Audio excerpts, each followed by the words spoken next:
Мы встали в 6:20 утра, чтобы поехать в парк аттракционов. Всем привет! С вами Хусалина, и это уже моя третья попытка записать это видео. С тех пор, как мое прошлое видео набрало немножко больше просмотров, чем обычно, я подумала, что я хочу делать красивые профессиональные кадры. Я купила трипод, я купила лампу, но когда я настроила свет, поставила камеру, накрасилась, я поняла, что мне так не нравится, я не хочу так снимать. Так что я продолжу снимать как есть. Сегодня я хочу вам рассказать о том, как я съездила в парк Эверленд. Я ездила туда 2 раза уже, в декабре, в октябре. Поездки получились очень разные по атмосфере, по погоде и по наполнению. Парк Эверленд в целом состоит из 5 секций, каждая посвящена отдельной теме. Первая секция — это детская, потом есть ярмарка с едой и товарами, аттракционы, зоопарк, сад огромный. В первый раз я поехала туда, когда прошло ровно 3 дня после окончания моего карантина. Это было довольно спонтанное решение. Был октябрь, цветы цвели все еще. Было очень красиво. Мы поехали в воскресенье, что было немножко нашей ошибкой, потому что было очень много людей. Было плюс 18 тогда. Мы простояли на каждом аттракционе в очереди от 1 часа до 2,5, наверное.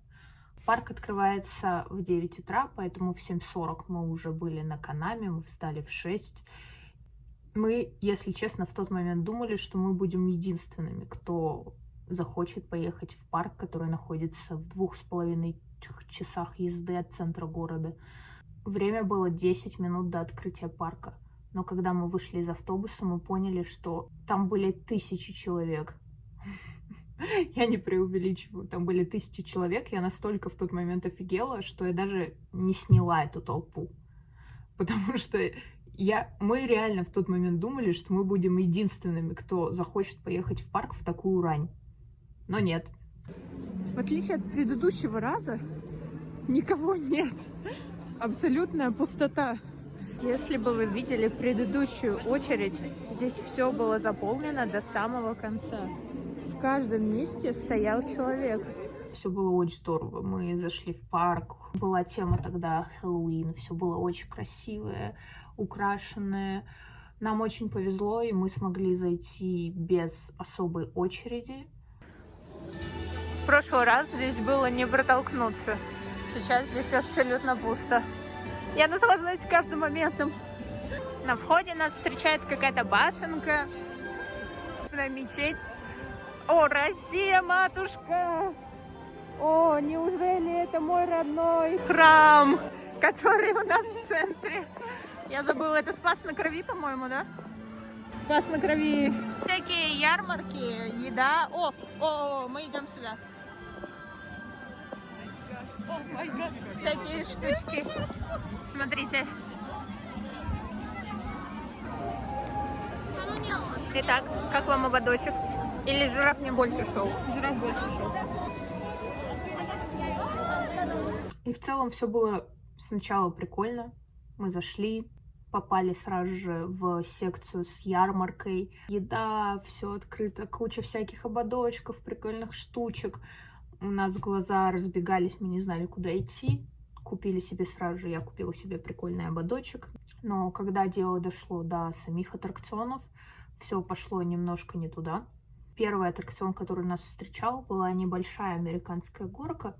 Когда мы подошли туда, у нас попросили QR-код. У нас был QR-код, мы его предъявили. Оказалось, это не тот. В итоге мы выяснили, что на самые популярные аттракционы нужно, оказывается, было регистрироваться заранее. И так как прошло уже как бы 20 минут с открытия парка, когда мы начали пытаться выяснять, как зарегистрироваться в приложении, которое было на корейском языке, пока мы все перевели, прошло еще немножко времени. В итоге, когда мы совсем разобрались, было уже поздно. Весь аттракцион был уже полностью забронирован. И в этот момент у меня случился истерический припадок, потому что зарезервированы все аттракционы, на которые я хотела пойти. я разозлилась на всех и на всю, и в основном на себя за то, что я затупила и нормально ничего не проверила, я все-таки решила взять себя в руки. Мы пошли поели. После этого мы решили сосредоточиться на аттракционах, которые не требовали регистрации предварительной. К счастью, самая крутая горка, которая есть в парке, не требует регистрации. Там все, что нужно, это уже на самом каком-то автомате встать в очередь, и тебе выдают номерочек и говорят, к какому времени подойти. Вот это вот очень удобно, вот это здорово. Так что я взяла этот номерочек, он у меня был через 5 часов. Когда я внутрь зашла, я подумала: о, классно, сейчас я быстренько пройду. Но нет, внутри была очередь где-то на 2 часа еще. И пока я стояла, я заметила, что вокруг огромные пауки. Ребята, они вот такого размера. Реально, вот такого размера пауки. Ну и в целом я прокатилась, и это была, наверное, самая лучшая горка, на которой я когда-либо каталась. Я каталась на очень многих горках, потому что я просто отчаянный любитель всех этих аттракционов.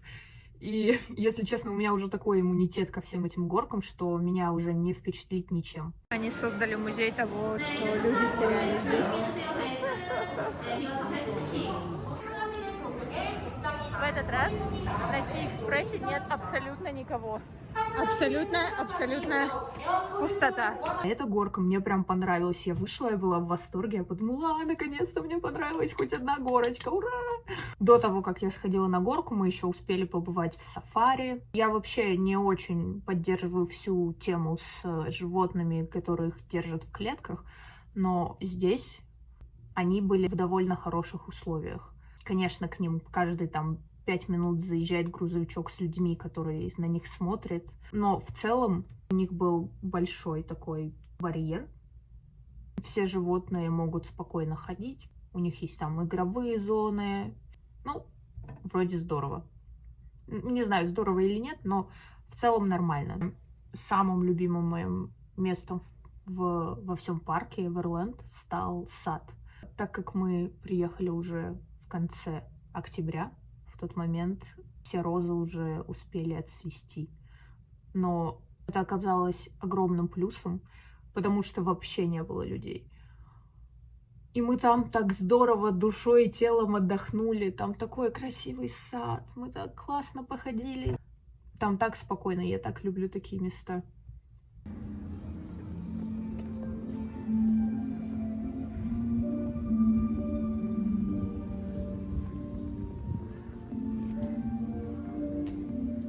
So cute! Смотрите, это маленький поезд. Когда мы поехали уже во второй раз, это было буквально 3 дня назад, в декабре, мы поехали в пятницу. Людей не было вообще. Пусто! Пусто! Так что, если вы хотите поехать в парк, чтобы покататься на аттракционах, едьте зимой. Никого нет. Аттракционы работают, но никого нет. Но если вы хотите красиво пофотографироваться, то, к сожалению, зимой этого особо не получится сделать. Потому что как-то, если честно, там грустно. Нету ни цветений, ничего. Грустно, пусто, холодно и так темно.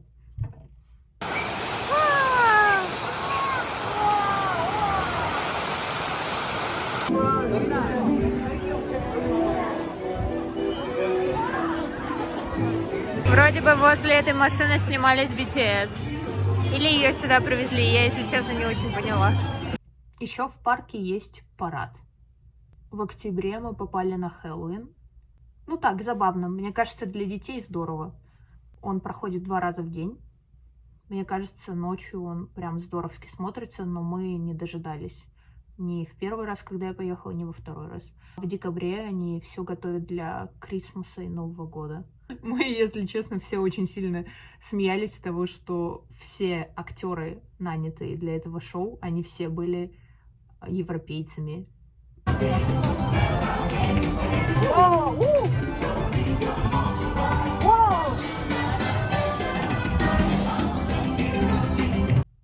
Не знаю, видео получилось немножко, наверное, дурацким. Я, если честно, делала это видео очень долго. Пыталась всячески, но оно было не особо интересным. Я просто, наверное, для себя его оставлю. И вывод из этого сделаю такой, что основной моей проблемой было то, что я хотела успеть везде и повсюду. И когда я пришла в парк, а у меня не получилось попасть на аттракционы, которые я запланировала, у меня случился реально припадок, что как так? Я хочу все здесь и сейчас. Да, но в итоге я смогла успокоиться, взять себя в руки и наслаждаться жизнью.